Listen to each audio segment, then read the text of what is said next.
Welcome back, everyone. This is John Harris, and you are watching the 21st Century Dentistry podcast. Very pleased to have Alex Sadusky with me this evening. He is the CEO of TruBlu, which is an online dental marketplace that serves the needs of private practitioners across the country. And Alex, I'll give you a few minutes to kind of educate us a little bit further on the platform and how it benefits the industry. John, first and foremost, thank you kindly for the introduction and the opportunity to be here with you today and with the listeners. TruBlu, its sole mission is to enable independent dentistry to survive and thrive in this ever consolidating and competitive market. We are not a DSO. We're not a DPM.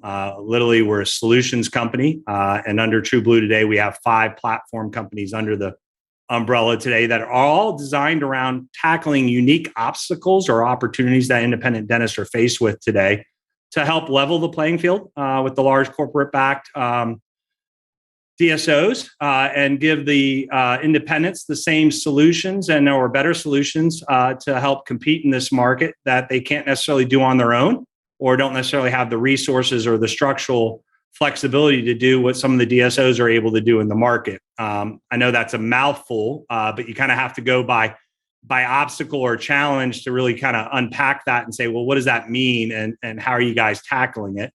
And, and our goal is to create these solutions. We're customer backed. Our strategic partner in this endeavor is Fortune Management, as you know, is the market leader in supporting independent dentistry for the last 3 decades with their national reach. They've got tremendous insight into independent dentistry and the needs and solutions that are desired to help these practices survive and thrive. And their affiliated offices that work with them are market leaders in technology adoption. They're above market growers. And, they really are kind of what I want to call our incubation platform, right? We hear challenges that they're dealing with. They work with us to help craft solution sets, and we go off and build them and make a better mousetrap and then deliver that value back to the independent dentist. Fantastic. And Alex, before we started recording, we were having kind of an off the record conversation. I want to circle back to because we were debating some statistics and trends that we're seeing, and I think that's a really good place for us to start. One of them is the fact that right now we've got about 20% of the industry is what we would call DSOs, and the other 80% of the industry is currently private. The estimates that I've seen suggest that is going to change to about 65% DSO by 2025. And I've seen some more aggressive and some not as aggressive. But can you give us a little bit of insight there when we talk about that 20% DSO? Is that Aspen and Coast and PDS, or is that also include, the 3, 4, 5, 6 location privately owned DSO? Yeah, it's a great question, John. And here's what I'll tell you. There is no good number on this. It really comes down to a definition question of where you draw the demarcation line on, what is a DSO, what size qualifies for a DSO.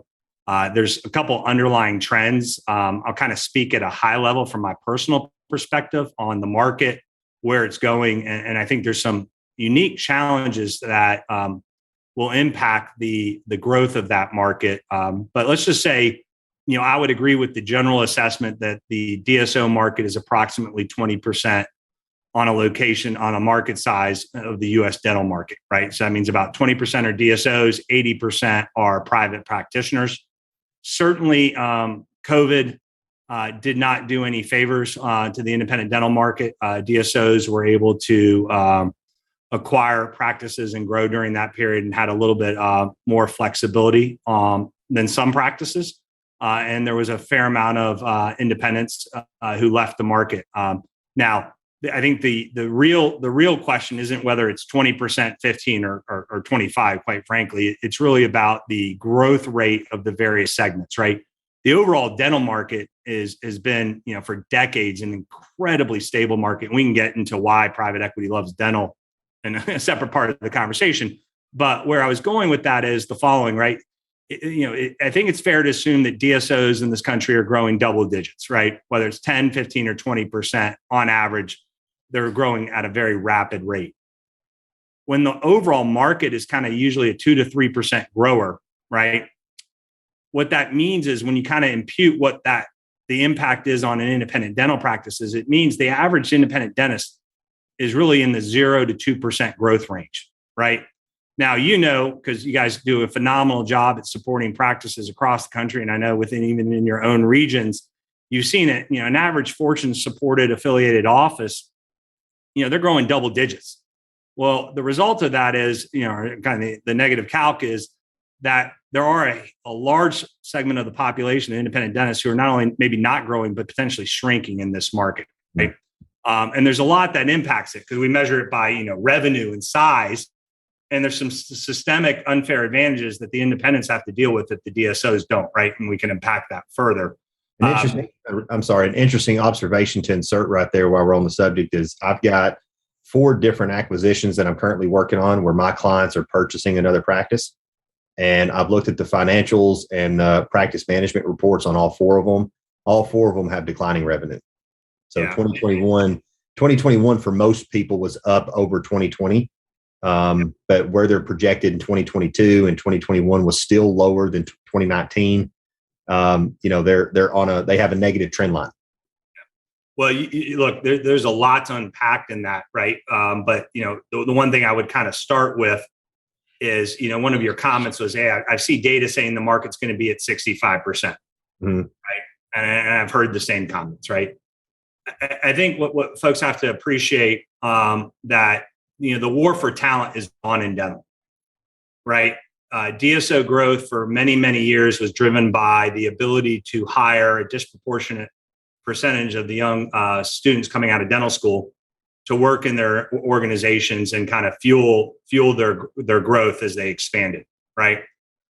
There's only a fixed number of dental students coming out of dental school, right?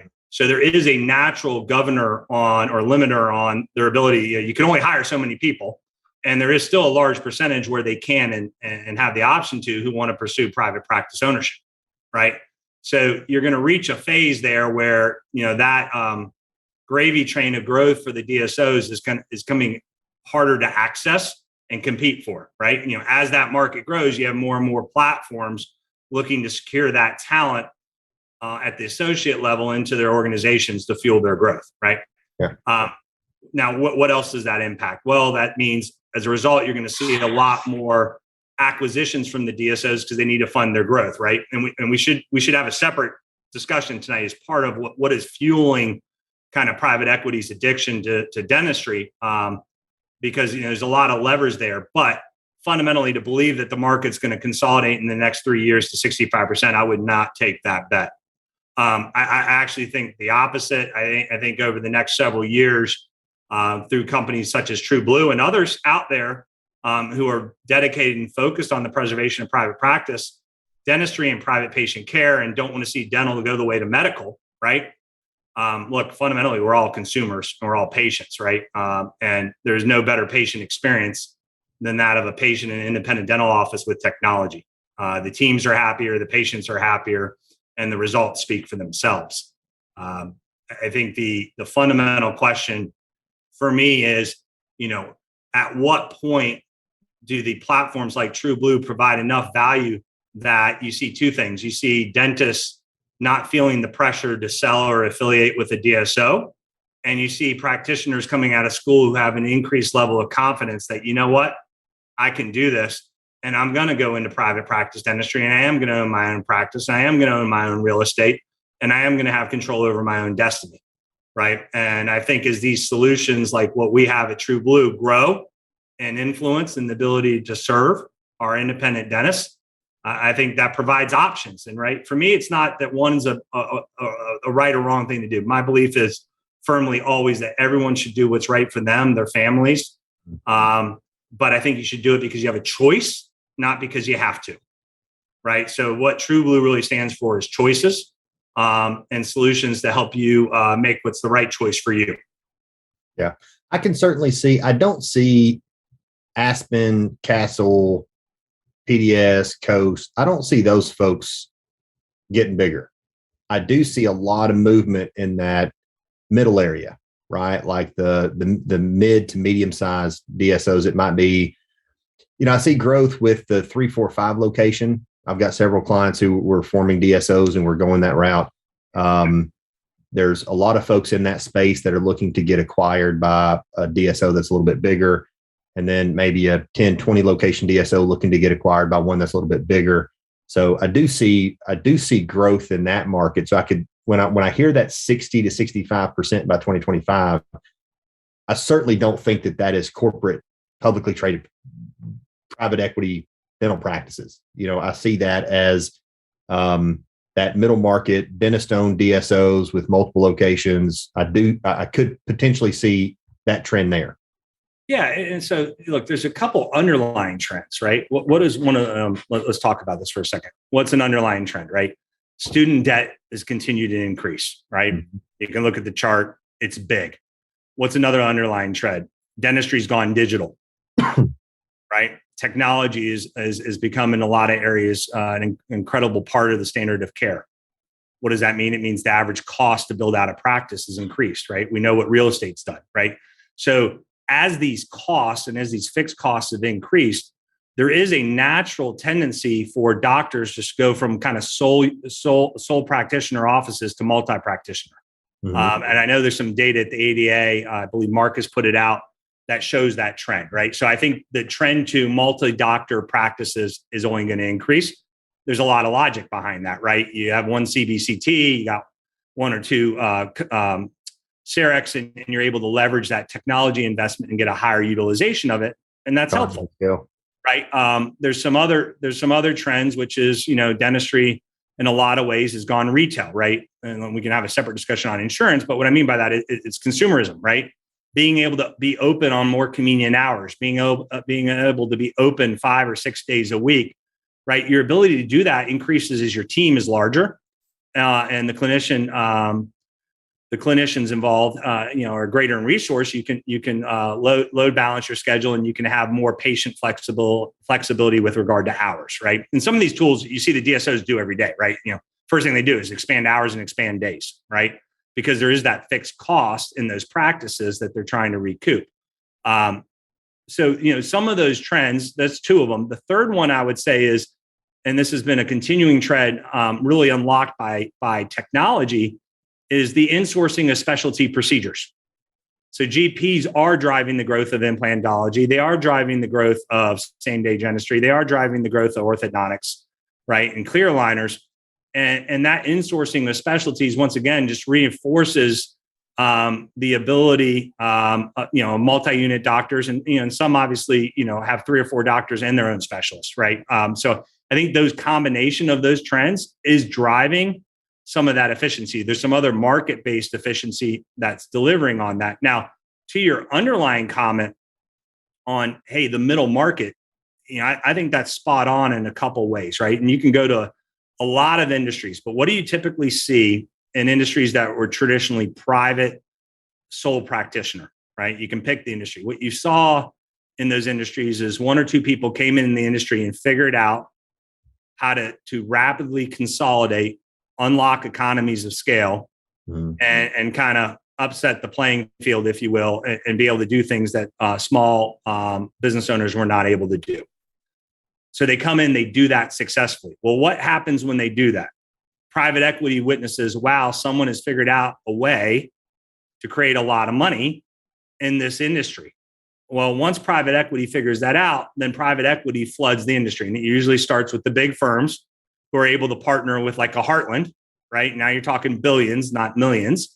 And they come in. Well, once the large corporations have proven the model, then you have the smaller, lower middle market private equity groups and financiers who come in and try to do it on a smaller scale, right? And you're absolutely right, right? Once a financial institution owns the practice and the business, when they go to exit, which, depending on the firm could be 2 to 3 or 4 years, their ideal exit is a strategic buyer. Their ideal exit is not another financial buyer, because by its nature, strategic buyers should be able to pay a premium for what they built. And because they get paid carried interest returns on what they monetize, they're going to want to go strategic all day long, because that's usually the best thing. Now, what does that mean?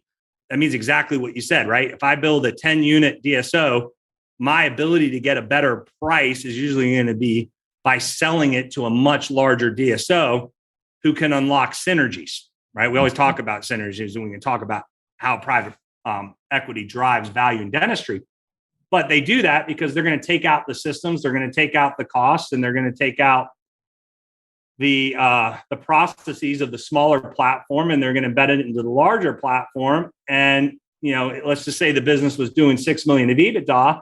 If they can take $2 million of cost out and what they bought, or $1 million, and they know that's worth 8 times to them, they just created $8 million of value just by consolidating that into the bigger engine, right?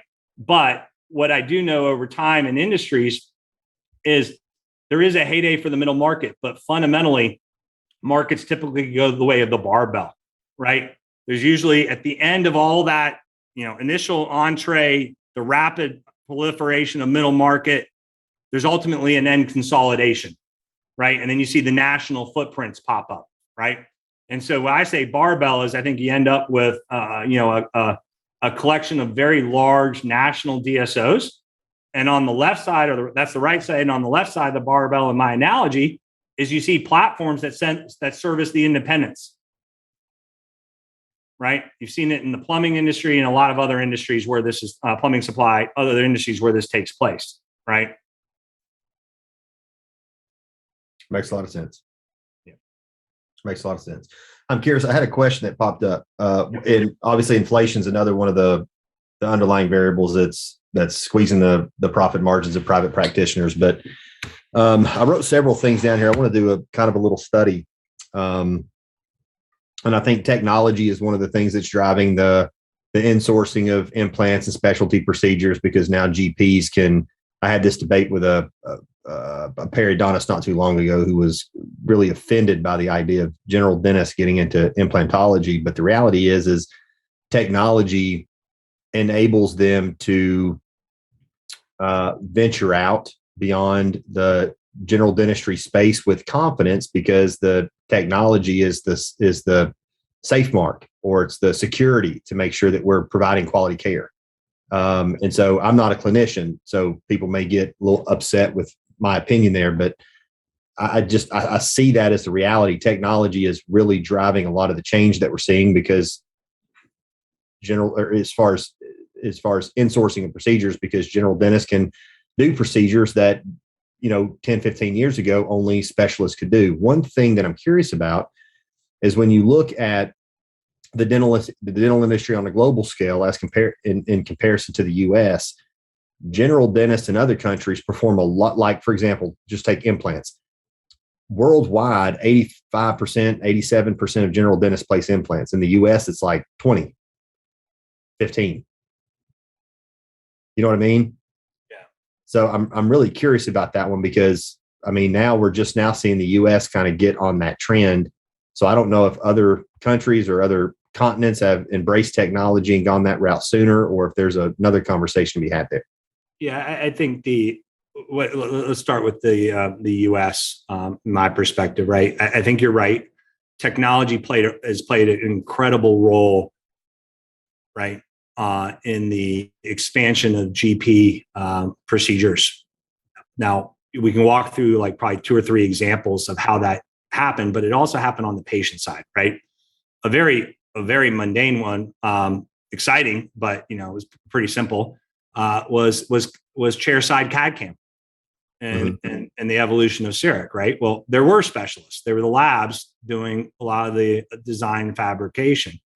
But some brilliant folks created a platform that would enable the general practitioner to fully digitize the experience and provide a repeatable quality outcome for the patient in a single visit. Mm-hmm. Now, what was the end result of that? The end result was there was a significant adoption of CAD/CAM in the United States, and the U.S. did lead that, partly because there was a phenomenal distributor who was the best in class at supporting technology, right? Because once you put technology in the office, you got to support it. Mm-hmm. And they drove that, with the market leader in engineering design who actually created the category. Well, as a result, there's a ton of general practitioners who got into same-day crowns. Now, what did that mean? Well, it meant a couple of things. One, it reduced visits. Two, these practitioners were able to insource that lab production, if you will, and provide a restoration in a single visit. Well, what was the end result? Patients were happier. Patients said yes more. Patients referred more, right? So it became a highly profitable outcome, and everybody won, right? The other irony about it is the teams won too in the office. The dental teams love working with technology, right? So that's one example. I think the example on implantology, I think is a great one, right? You look at cone beam, which is quickly becoming the standard of care on the imaging side. So now you have complete confidence in what you're looking at in your diagnosis. You have an increased confidence in your ability and the design and placement of the implant, and you have guided surgery, right? They've really given a lot of tools and processes in place to give the clinician complete confidence in the outcome, but quite frankly, also the patient, right? I mean, you don't have to talk to a lot of people to find a story. I've got one, someone close to us, had a horrible mouth, 30 years dealing with a horrible mouth. They needed implants, but they were never going to do it. They were too afraid. So they went to a doctor, an office that had cone beam insert.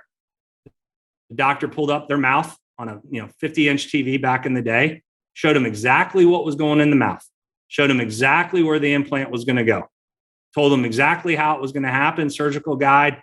And that patient who literally hadn't spent a nickel on dentistry in 30 years, other than hygiene, signed up for a $30,000 treatment plan, and 2 years later had 6 implants and a better quality of life, right? So I think the technology does matter. On the other side of it, I hear you. I don't think there's other markets that are the leaders in technology. I think the U.S. has been the market leader in technology. That's where I was going with that, because I mean, I know Dentsply is in Germany, right? Like, so I don't know and I know that CAD/CAM was really big in Europe, but I was curious to know what the differences in education were, what the differences in philosophy were. Why is it so much more vast in Europe as opposed to the US? Is it a quality of care thing? Is it, I don't know. I'd be speculating at this point because I'm a little bit removed, to say the least, from the international markets, right? But literally you would have to go country by country to understand the dynamics, right? It is an ecosystem when you adopt technology, right? You've got education, you've got training, you got mentors, you got peers. You have to have logistics, technical support and service. I mean, look at the investment Patterson made in Effingham and their amazing field service organization throughout the United States, right?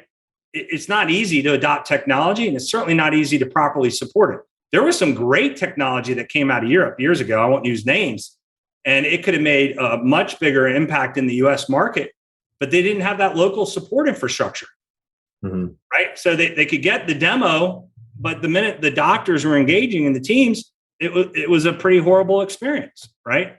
So they didn't have the impact that they could have had. But I think those trends are true. The other side on implantology, which right? I believe, I forget the number, but it's 90 to 95% of all implants are single unit. Right? A single unit guided implant is a pretty sustainable, repeatable process. Right. But like you, look, I'm not a clinician, and we can get plenty of clinicians to talk about this who are experts in educating and the process, but the systems are there. I think the trends will continue. And quite frankly, the growth, right? It's not that the specialists are necessarily doing less procedures. It's the growth in the procedures are coming at the GP level on average, right? We're talking averages. Why? Because you want to go to one person.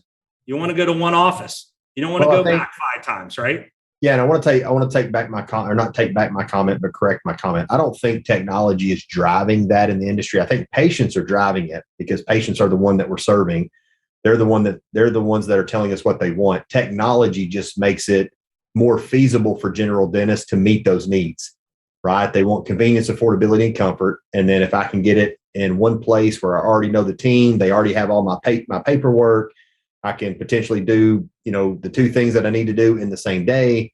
That's big layer of convenience and comfort because I trust that group of people. I don't know the people that you're referring me to. So it takes that whole dynamic out of the equation. Absolutely. I'm curious. Yeah. I'm really curious. I want to do some research because I'm fascinated with the trajectory that dentistry's headed. And I've got a question I want to ask you, and I'm fascinated with the clinical side of dentistry and how technology is impacting that. One thing I want to look at is you made a comment that said, patients, we've learned that patients want technology. They want same day treatment. So I'm curious to know, we know that about 1.5% of household income is spent on dental services, okay, on average, okay? So I'm curious to know if that number is on a positive trend with the adoption of technology. So the more advanced technology gets, it's making treatment more convenient, affordable, and comfortable. Are people spending more on dentistry, or is it the same percentage? People are just making more money. Look, I can't speak to the 1.5%. I haven't looked at the data recently, but my overarching comment is a couple things, right? People in this country are living longer. They're valuing their smile more. Mm-hmm.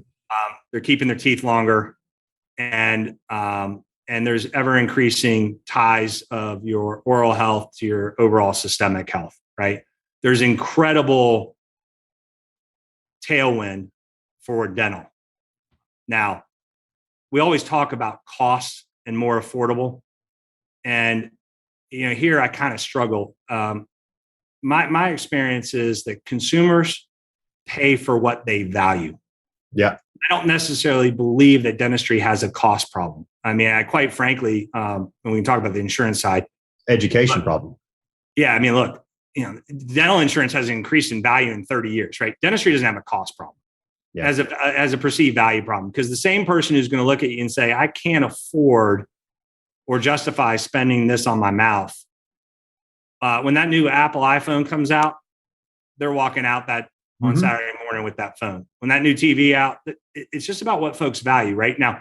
It's just not at the top of the priority list. It may be a priority for some, just not number one. Yeah, for some. But look, I mean, even COVID, I mean, there's a lot of data coming out that, your periodontal health relates to this. I mean, there's other neurological diseases now that are being tied potentially and correlated at a certain level, higher degrees to your overall oral health.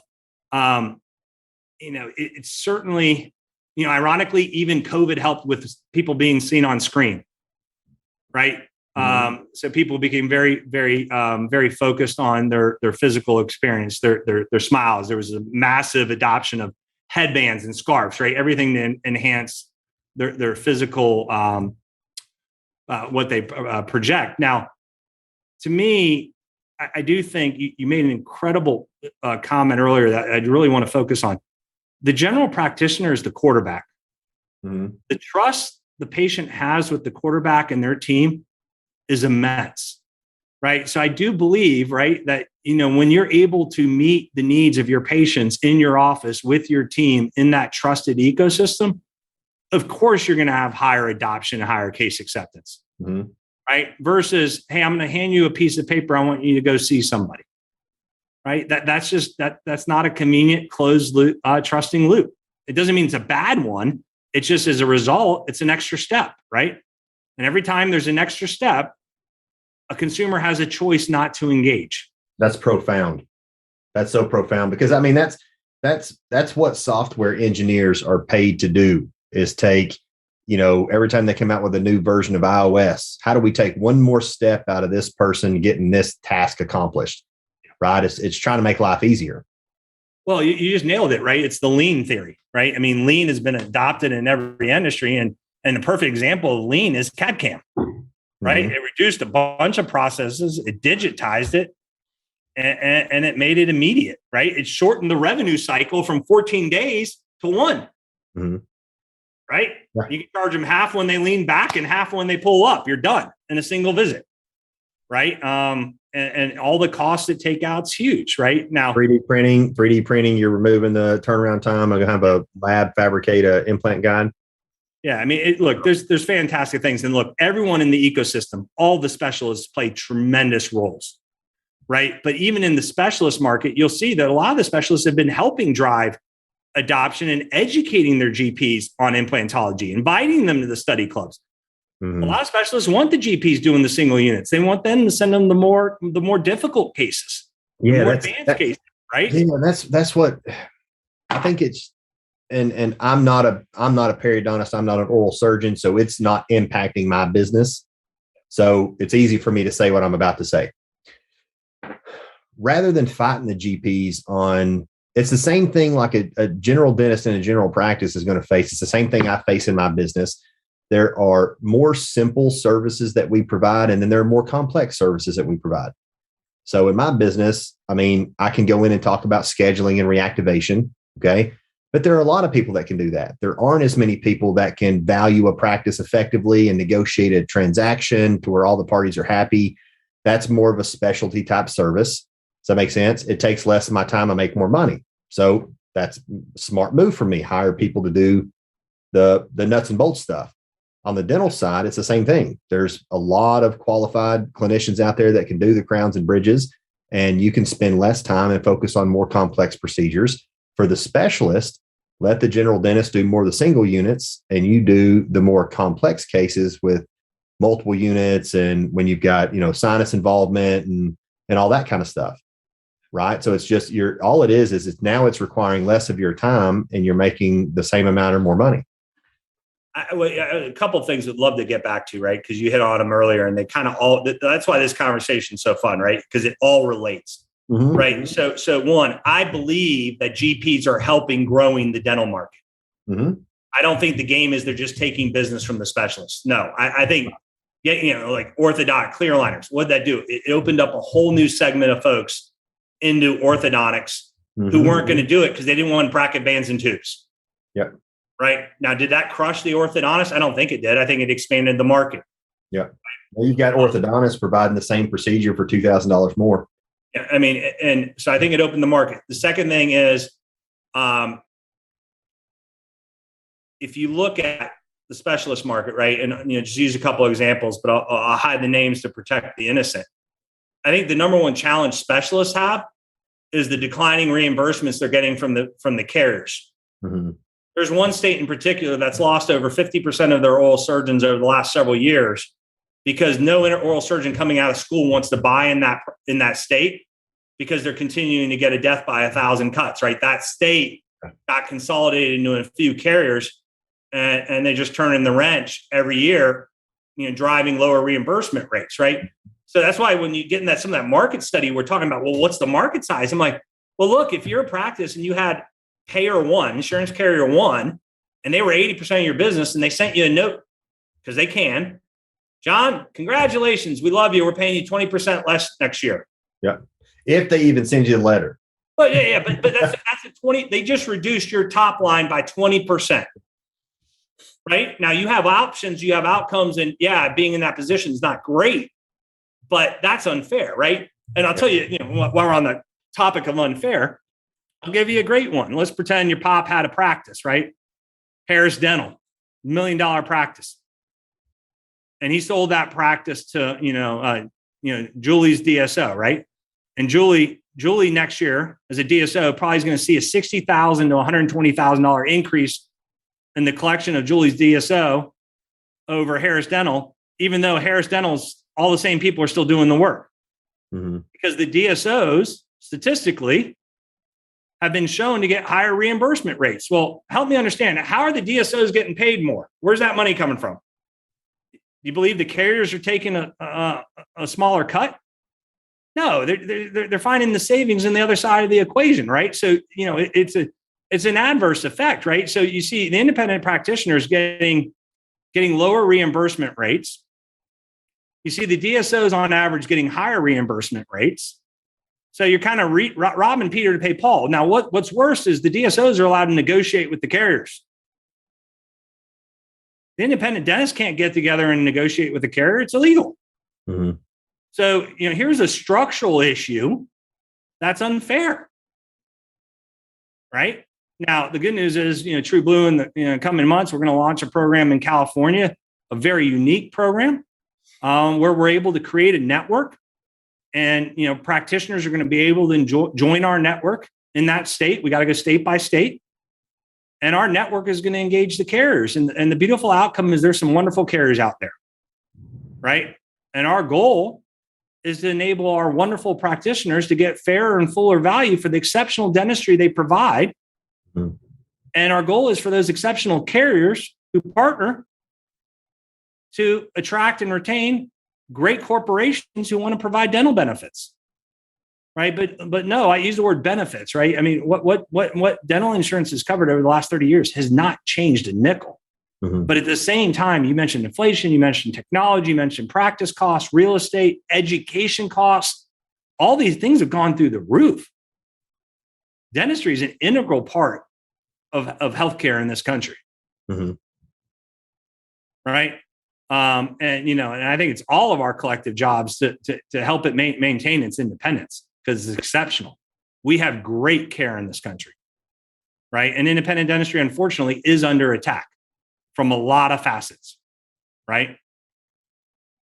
Yeah, I personally, my belief system is that dentistry is truly the only vertical of healthcare that is actually in a preventative position, because there's a I can't remember the name of the practice, but I think it's in Murfreesboro, Tennessee. They had a tagline that says oral health is the gateway to overall health or systemic health. And I absolutely believe that's true. I believe it on a spiritual level. I also believe it on a very physical level, because what we put in our mouth, our diet, our oral health, and all that kind of stuff leaves symptoms. And that's what dentistry is focused on, are the symptoms in the mouth. Sleep apnea, which has a lot of symptoms related to anxiety and depression. I pulled a list one time that looked at like the most common ailments that a human being faces. And I put it right beside a list of symptoms of sleep apnea, and they were almost identical. So you got tons of people walking around, with sleep apnea and not know it. Poor occlusion, same thing, creates all these side effects. So dentistry is really in a position to prevent a lot of the issues that we face in other aspects of our health. But the interesting thing is like, I have obstructive sleep apnea. And it wasn't my dentist, it wasn't my chiropractor, it wasn't my optometrist, and it wasn't my family physician that pointed out the fact that I have sleep apnea. It was my bodybuilding coach. It also wasn't my chiropractor. It wasn't my family physician. It wasn't my optometrist. It was my dentist who pointed out the fact that I've got a spot on my eye that turned out to be basal cell carcinoma. Right. So, and with the technology that they're using now, they can see tumors in parts of the jaw.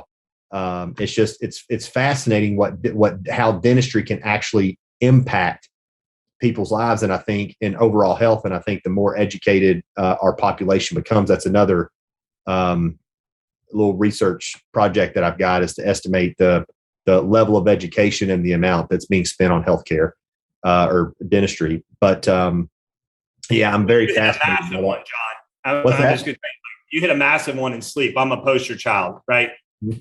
I've had all the tests. I've had the surgery. It didn't hold. I finally got, a phenomenal device from a company called CCAT. It was fully integrated with the legacy Sirona system, the OptiSleep.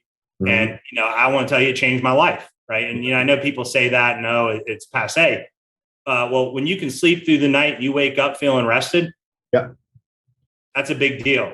When your cholesterol goes down, your blood pressure goes down, and everything improves. It's massive. Cortisol levels go down. Now you're able to build muscle faster, lose fat faster. I was falling asleep. I travel 70, 80,000 miles a year. Okay. I'm literally falling asleep. Like while I'm driving down the road, coming back from a consult, I'm having to pull over and take naps. Takes me twice as long to get anywhere I'm trying to go, right? Because I physically can't make it there because I'm exhausted. And I was operating from the mindset that this is normal. And then I experienced the difference, and I'm like, man, that is transformational. Like, I don't think that word is cliche at all. It's a fact. Like, it is a significant difference. Yeah. Well, it's just beautiful discussion, right? So think about technology, right? Why do most people don't want to deal with it? Because nobody wants to sleep with a CPAP machine in their bed. Mm-hmm. That's it, right? Now, can oral appliances address all the clinical needs of the situations? No, not all. Mm-hmm. Super majority, I don't know what the percentage is today, but I got to believe they're now at 75 or 80% of the cases that are diagnosed that can be treated with a sleep appliance. Maybe I'm wrong. Maybe it's 60. Yeah. But no, I think you're right. It's like 2/3. Yeah. I mean, like so for something, what's the equivalent of a mouth guard, right? And I know there's incredible science into it. What's the value of that? Mm-hmm. Right. I mean, it's absolutely immense. It is a game. Put a dollar amount on it. Yeah. And look, here's the greatest thing. Like, I can't tell you, and it's not because we're affluent, but the number of people, and spouses, you're in a discussion, older people, younger people, it does not matter. Right. When you say, man, could you imagine sleeping through the night, not waking yourself up, not snoring, not doing these things and wake up feeling refreshed? How would you value that? Mm-hmm. They value it through the roof. There's just not enough education of the options out there. Right. So I actually think, look, I'll make a wild bet. You and I can put a quarter on it. And 10 years from now, I think sleep's going to be bigger than ortho ever was. I just don't know when. But the amount of people who are impacted by it, look, we got some unfavorable demographic trends for us as well on the overall health of our country. We could have a 4-hour discussion on that, on some of the root causes of that, but it's not going away. The science behind the issues that are related to it's only increasing. And I think someone's going to figure out how to create a platform around educating that and creating a very efficient consumer experience. There's certain, dental clinicians who've done an amazing job on educating. Yeah. There's some great educators. For those who don't see T-Bone, 3D Dentistry, you got to go see that guy. He's absolutely fantastic. There's ways to do it, and there's ways to literally do good while doing good. It's a huge need. And it's incredibly valued. Now I want to tell you, you got a patient for life. You help them with this, man, they're doing everything else for you. Yeah. Yeah. It's a game changer, man. I mean, that's a big one. And that's just one. I mean, I'm not as versed. I'm very versed in sleep apnea because I suffer from it, but poor occlusion, like there's a laundry list of symptoms that manifest from poor occlusion as well. And that's something that orthodontics can support patients with. And I don't know all of them, but I know anxiety is one of them. I know migraines and headaches are one of them. I know it affects your sleep. There's a whole list of them, right? I need to look that up just so I'm clear on it. One thing before we get too far off topic, this is a conversation that's come up recently with a few clients. The question is, and this is, who was it that asked me this question? It was my plastic surgeon, because I had doctor's appointments on Monday, and I've got an ophthalmology surgeon that's going to remove this little spot on my eye. Because of its location, I've got a plastic surgeon that's going to go in and clean it up and make sure it's, I don't look like, Shrek when it's over. Like you took a punch. Right. I did ask him if he could make me look like, I asked him if while I'm under, is there any chance he can make me look like The Rock? And he said he'll see what he can do. So you'll have to tune into the next episode to see how effective that. I think you're pretty close, brother. I think you're pretty close. But he asked me, a lot more to go. Yeah, he asked me, and he said, and he has an interesting perspective because he's in plastic surgery. 99% of the stuff that he does is elective. So in healthcare, about 2% of the services, or in medical at least, about 2% of the services that are performed in medical are elective. 98% are, I don't really have a choice but to do it, right? Like I've got to have a stent put in my heart because, I've got a blockage. Yeah. In dentistry, 32% of the services they can provide in dentistry are elective. So I think there's a parallel there with what has happened in the medical market compared to what's happened in the dental market. Like corporate took over medical. It's not very common that you can go find a family-owned, private practitioner, medical practice, family physician, and it's owned by the physician that you're seeing. Like that's not almost impossible. Are people happier today in that market or less happy? I'm less happy. Yeah. I don't think consumers are through the roof on this one, right? Yeah. I can't stand going to doctor's appointments for that reason. Customer service is atrocious. Mismanagement of materials, miscommunication. I mean, you look at just my appointments with my dermatology office and my appointment with the plastic surgery office. They were night and day different. It was like walking into a really, really poorly run corporate Medicaid office and going to a really high-end fee-for-service privately owned practice. Like they were night and day different. But so I'm wondering what the parallel is there, because you're going to find more plastic surgeons who are privately owned and not corporately owned. You're going to find more dental practices that are privately owned, not corporately owned, but more of their services are elective. And I'm wondering how that portrays. His question to me was, is the same thing going to happen to dentistry that's happened to medical?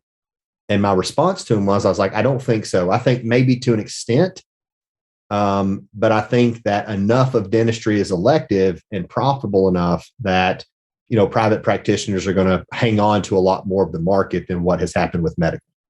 And I also think that medical might be a bit more complex too. So their ability to manage both sides of that type of environment may be a little bit more difficult. I don't know. What do you think? Man, I wish I was an expert in all those sectors. There's so much there. Yeah, there's so much a lot there to unpack, right? I think you got to kind of look at the core business models a little bit too, right? If you're looking at eye care, ophthalmology, right? Look, there was a certain play, but there was a high degree of consolidation in systems that were down because they were selling product, right? Of let's say 100% of the revenue, and I'm gonna have the numbers wrong, 65 or 70% of the revenue was product, it was glasses and things of that nature, right? Mm-hmm. And lenses. So there was a natural where, hey, if we could get really big, we could drive these efficiencies and the scale to drive down our costs and to compete, right? I think it does vary by market and what's the underlying payer or customer trends, right? I forget the number, but I think of private health insurance payments in dental, I think 45 plus or minus percent of it is insurance based. 55% of it's not. You're talking about the dental market?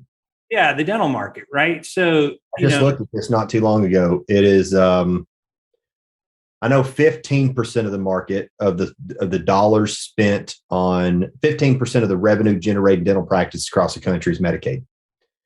I want to say, then obviously there are certain pockets that are higher, like Kentucky's 22% Medicaid, Tennessee's 20, so you've got higher Medicaid pockets of the country, lower Medicaid. I think PPO was like 60, 65. So that's 60 plus that's 75. So about 25% would be cash pay, fee for service. Yeah. I think when you add it up, my gut says it's a lot higher than that. Let me correct myself. Those percentages are the business models of the practices in the market. 15% of the dental, the 138,000 practices across the country, Medicaid, 65% are PPO, and about 25% are fee for service. Yeah, I would conceptually there. That data resonates with me. And by the way, it doesn't mean I'm right or wrong. It's just like I can kind of buy into that, right? The issue is kind of, I look at it as the following, right? So when you look at the market, you say, look, over 50% of the dollars spent are not coming from the carriers. Mm-hmm. Who here thinks that the number of people in the United States covered by dental insurance as a percentage of spend is increasing or is going to continue to increase? How many employers are adding dental insurance versus dropping insurance?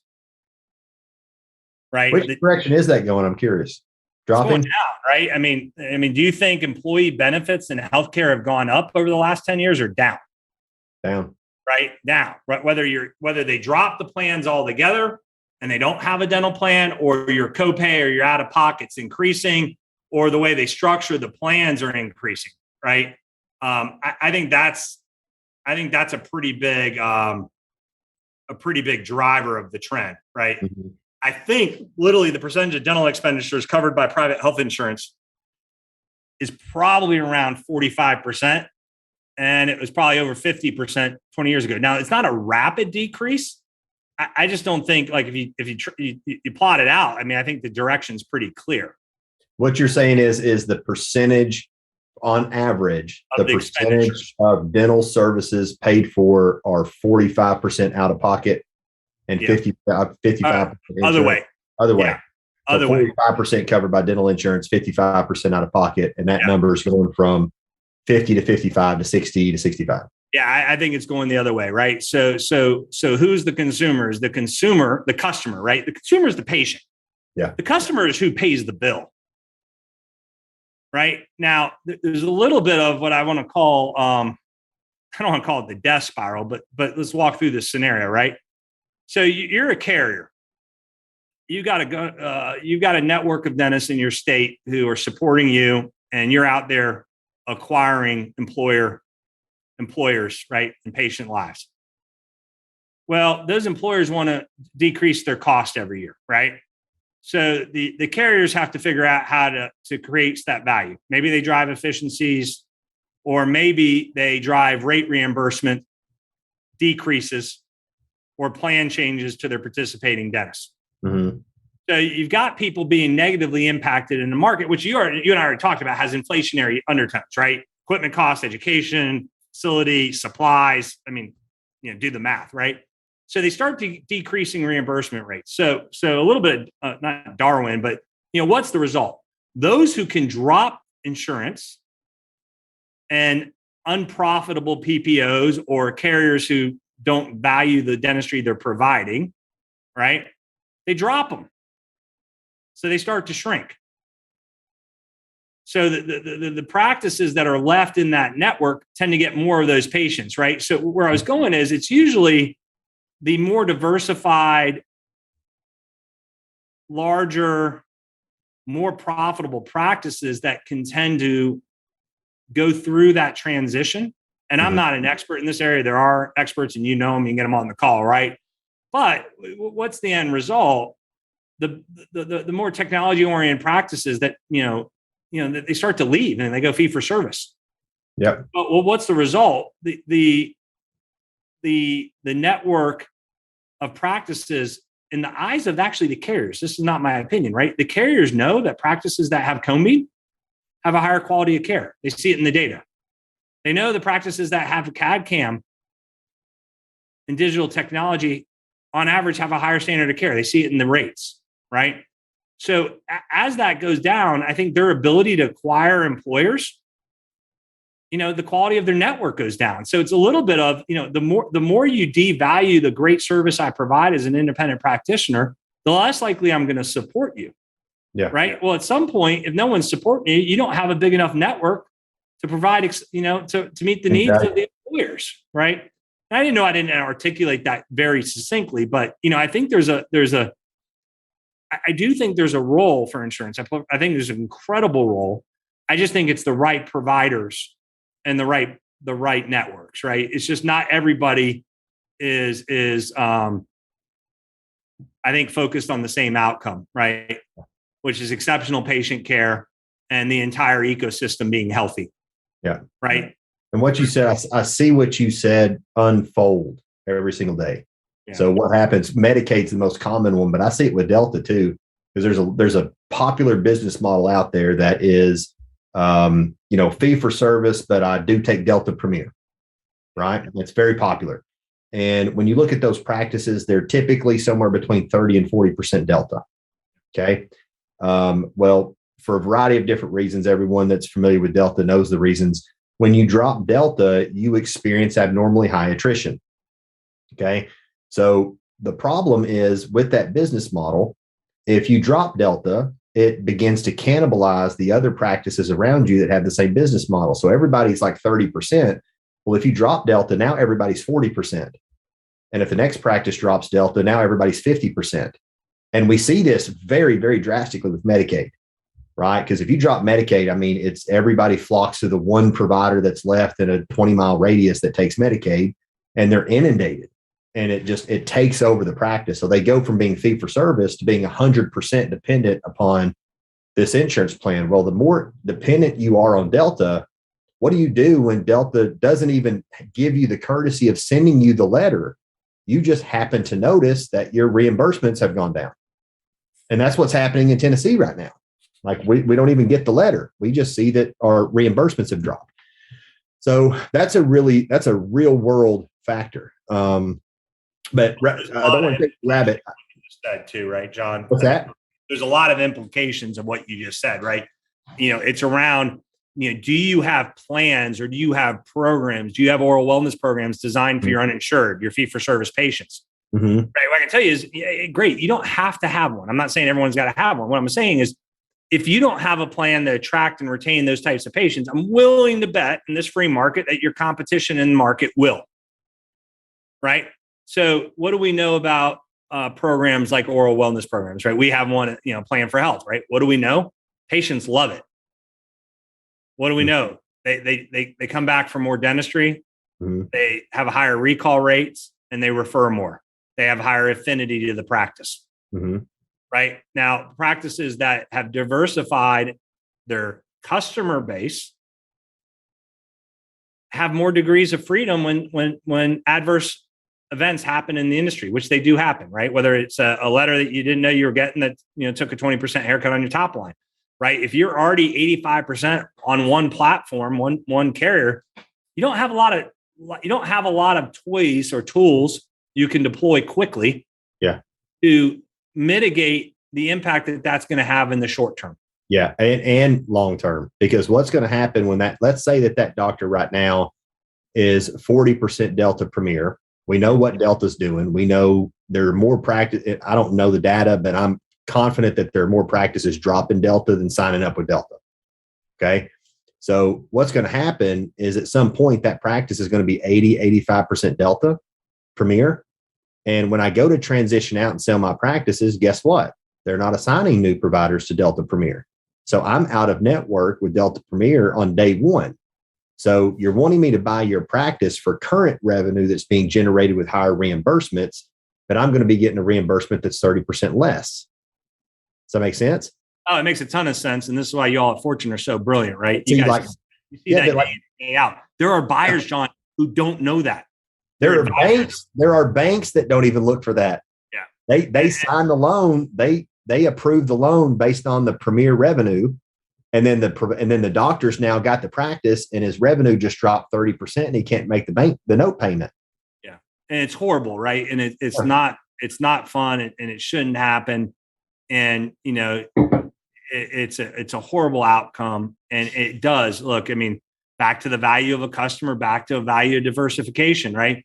You got two businesses that earn the same amount of money and one business has one customer and the other business has 20 customers, same growth rate, same margins, everything. The one that has more diversification is going to have a higher multiple. Mm-hmm. Right. Yeah. So there's risk because it increases risk. There's all sorts of other challenges, as you said. Oh, right? I'm sorry. Back up real quick. I apologize. You said the practice with more diversification will have a higher multiple. It'll be worth more. So a practice that has 5 insurance plans will have a higher multiple than a fee-for-service practice? No, where I was going is okay. I'm just making a general comment, right? Gotcha. I'm just going to say any general business, right? Okay. If I'm a business and I do 10 million in revenue and I make $1 million of EBITDA and I have one customer, and I'm another business that's got 10 million in revenue, I do $1 million of EBITDA and I have 10 customers. Yeah. And there are variables because then we can talk about, well, what's the growth rate of the one? I'm just saying, look, they're all the same. All right. Same growth rates, same margin profile. I got 10 people paying me $1 million. I got one person paying me $10 million. People, sophisticated financial buyers will ascribe a higher risk profile to the business with one customer. Why? Because that one customer can wake up tomorrow and fire you or change your plans and you're out of business, or they've knocked your revenue down 20 to 30%.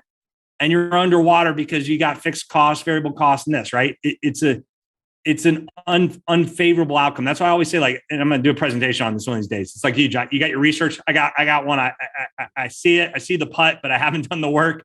Yeah. Difference between consumers and customers, and what are the financial implications of how you think about that, right? If you lose one customer in each of those businesses, it's a difference between doing 0 million in revenue and 9. right? Mhm. So who's in a less likely position to be able to hold firm when they need to hold firm or to make tough calls? The person with one customer or the person with 10 customers? Right. Yeah. And I think, unfortunately, it's a little bit of the same in dentistry. I like that. And the flip side of it is the vice versa, right? If you were the supplier and you were 100% of your customer's business, who do you think would get better terms? Yep. But if you're 1/1000th of 1%, do you think they're going to be as worried about the implications of their actions and how that happens to your business? Right. I do believe win-win, right? Everybody provides a value. I think insurance carriers can provide tremendous value. They're marketing on, they're bringing you patients, right? You just got to evaluate, what are you paying? What are you discounting your services for that benefit? Mm-hmm. And then you make an economic decision what's right for you and your practice. And there is no one size fits all, right? I know some people say, oh, it's got to be all fee for service. I don't necessarily believe that. Yeah. Let me, well, one of the things, one of the not strategies, but ideologies, I guess, that I ascribe to is I think that I think all dentists should move towards fee for service over the course of their career. I think by the time that they're finishing their career up, they should be getting paid maximum dollar for their services. And there's a lot of variables here too, because it depends on, do you have 12 operatories and you're only using 4? Now it's not the time to drop insurance plans. Are you trying to bring in an associate? Now it's not the time to drop insurance plans.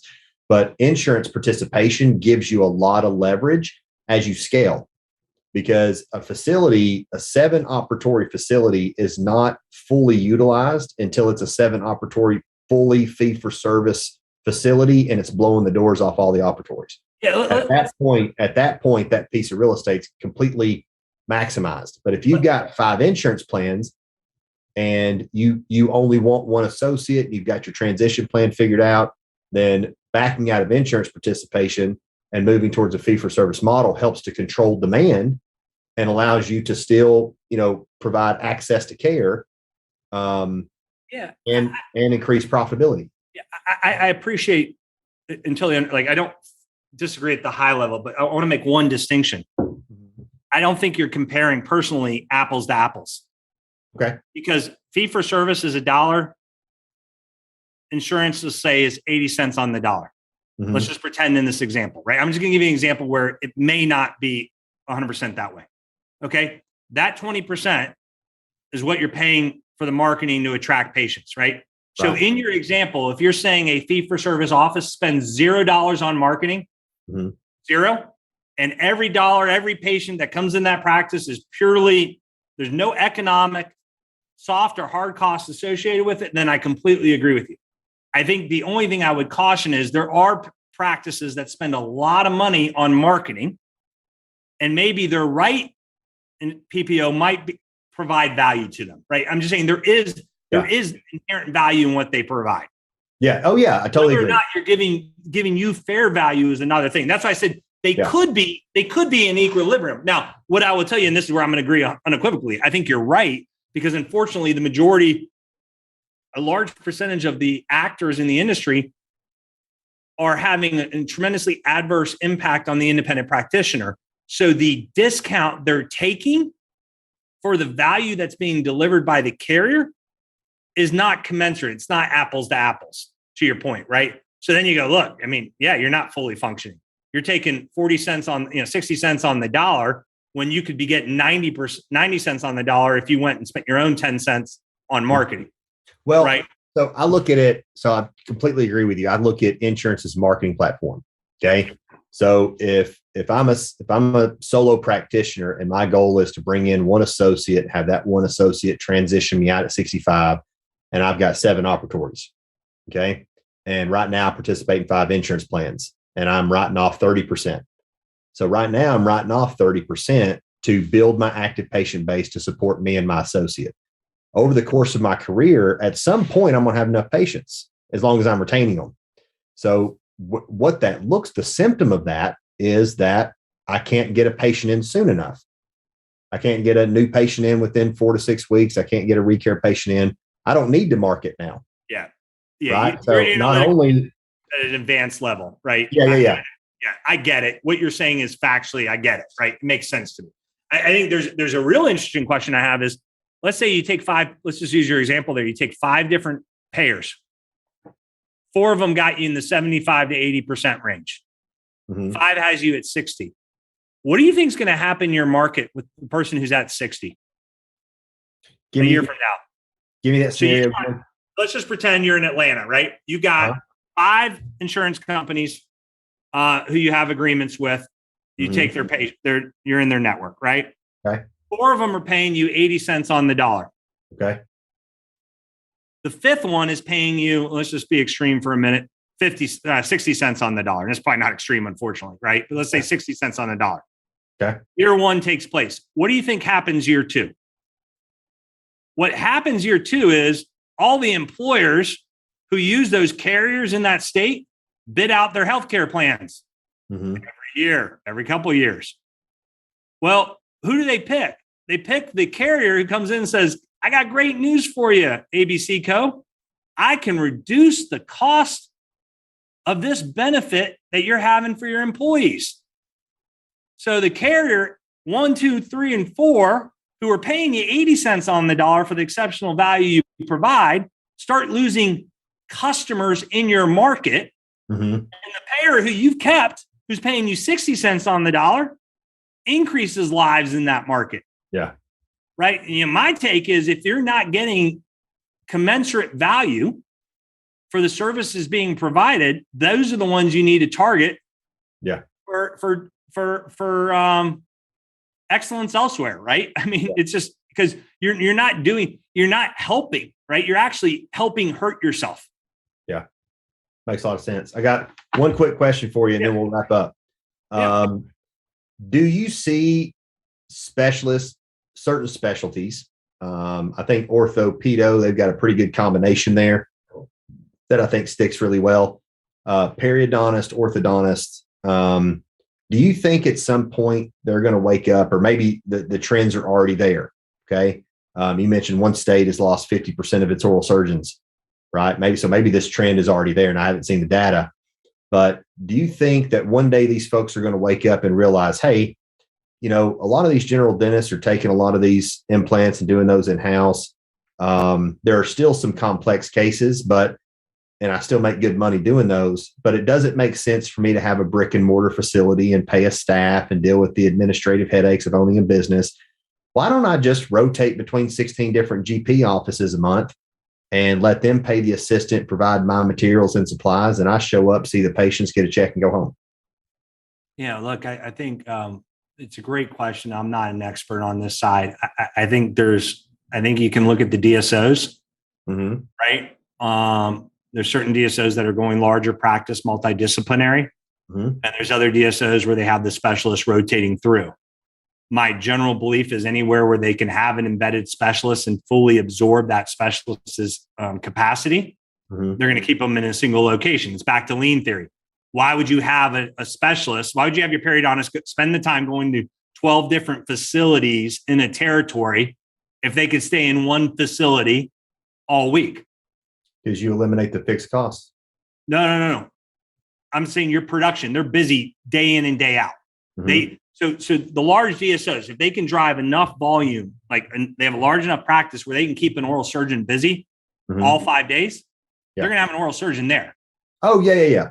Right. It's just law of large numbers, right? But the DSOs are already doing what you said, right? First, what do they do first? First, if they can't support someone full-time in their system, they recruit someone from outside their system and say, hey, how about you come into my practice? We have 20 offices in this city.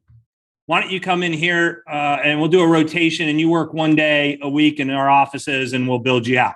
And they build them up. Well, once they know they have enough repeatable procedures in that specialty, they then insource that position.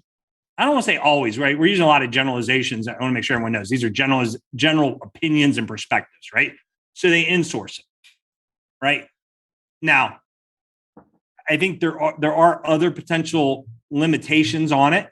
I do, back to my earlier thing, I do believe that multi specialty practices are increasing. I do think a lot of procedures are being insourced. I do think that some of the specialties invest in certain technology that enables them to perform their procedures at a very high level that maybe a standalone practice couldn't afford to replicate that investment cost if they were only having an endodontist come in 1 day a week, right? So I think there is some natural limitation, but I think as you think about the ecosystem of where do they get their customers, the proximity to the customers, and whether the math works or not, I think you will see divergent models occur, right? But I firmly believe that the GP is the quarterback, right? And whether that means they insource all their procedures, that's not what I'm saying. I think they're the key, right? So if you're a specialist and you're a great oral surgeon in Wilmington, North Carolina, you're going to have X number of GPs who are very close to you, and that's going to be your core market, right? Yeah, totally. TruBlu Dental Management. Yeah, so I'll help you, right? So there's a couple different perspectives. So I'll just say this. So John, so fundamentally, I mentioned earlier at the beginning of our call that TruBlu Dental Management today has 5 platform companies. All right. And I'll briefly just summarize. So the first platform company we have is TruBlu Direct. It's a member-only marketplace. It's a subscription membership. You cancel anytime you want. And our members get access to premier solutions from the best providers in dentistry, consumables, equipment, other types of service and software. And they unlock unparalleled value for their practice, right? Our base membership program is $99 a month, and practices, single location practices are saving, $20,000, $30,000 a year just on that program. We have some other additional vendor programs that are available that you can unlock through there, but it's just a tremendous opportunity for independent dentistry. It certainly does help level the playing field with the large DSOs in this area, but there's more than just cost. There's some solution sets that are available in that platform that help you streamline your operations, grow faster, get better insight to your practice. It's great. The beautiful thing about it is you can enroll and engage in the programs that are valuable to you. It's not take all or nothing, right? So that's a tremendous program.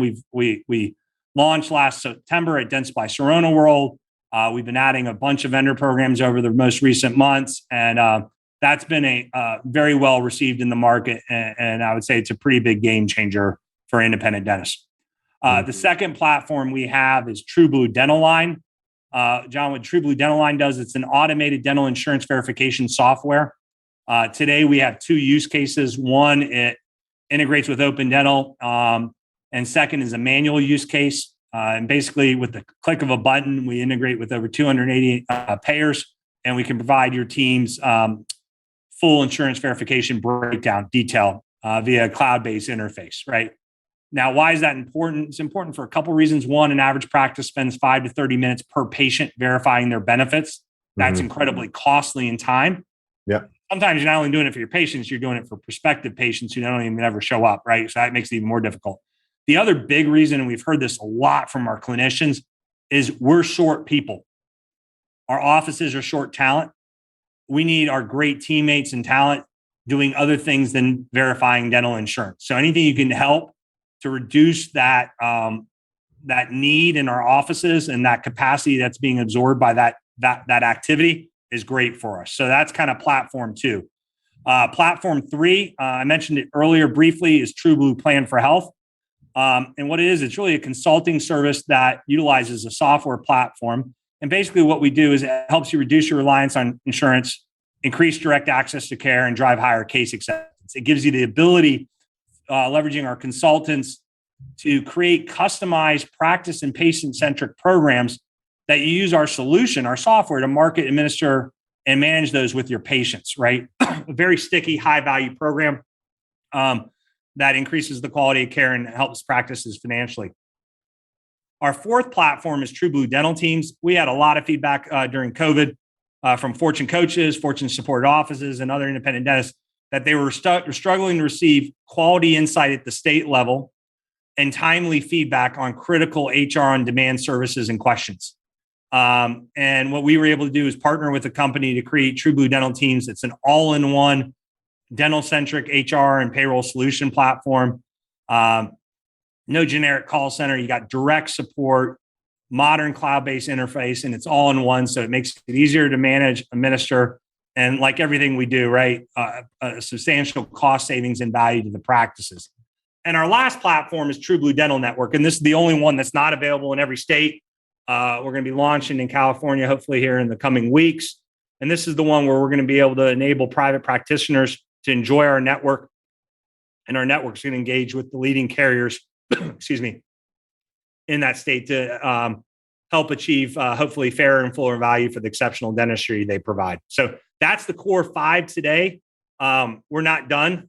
We will continue to innovate and develop solutions to meet the most pressing challenges and opportunities that face independent dentistry today. And, you know, it wouldn't be possible without our strategic partners at Fortune and the great clinicians and teams that they support.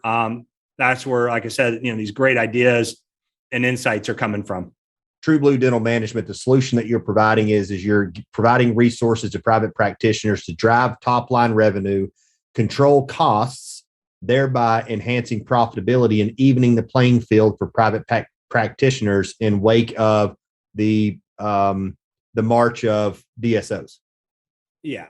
So what we're doing, what are we doing with TruBlu Direct, right? We're delivering economies of scale, a seamless user interface, a network of providers and resources that are the best in the industry that provide unique value to the practices. You're right. A lot of this is top line growth driven, right? We're going to help you. These providers know how to help you grow, know how to help you expand, know how to help you recruit and attract key talent, associates, assistants, front desk, you name it, right? And yes, they do help on the cost side as well. That ultimately does increase your practice profitability. But what does it really do? It increases your ability to invest in your practice and drive further above market growth and value for you, right? So it's a massive enabler for practices. And we're thrilled to have the partners we have and the solutions that have been kind enough to join our network and provide unparalleled value to our members. Oh, fantastic. Alex, thank you so much for your time this evening. I am grateful. And I know the private practitioners across the U.S. are going to be grateful as well. Do you have some contact information or something you want to throw out there in case anybody wants to get in touch with you? Yeah, I'd be happy to do so. So the best way to reach anyone at TruBlu, you can do it one of 2 ways, is you call our 1-800 number. It's 1-800-772-2160. We've got live 24/7, 365 answering. You ask for any of our divisions, our platform companies, or any of our colleagues by name, they will live connect you because we are a national company with great colleagues and partners across the country. If they can't connect you, it's because we're busy helping another partner, we will give you a call back. Second is you can always email info@truebludental.com at any time. But just I'll note, as you can see in the screen, TruBlu has no E in it. So it's TruBlu dental.com. Excellent. Alex, thanks again for your time this evening. I'm very appreciative. Thanks everybody for tuning in, and we'll catch you on the next episode. Appreciate it, John.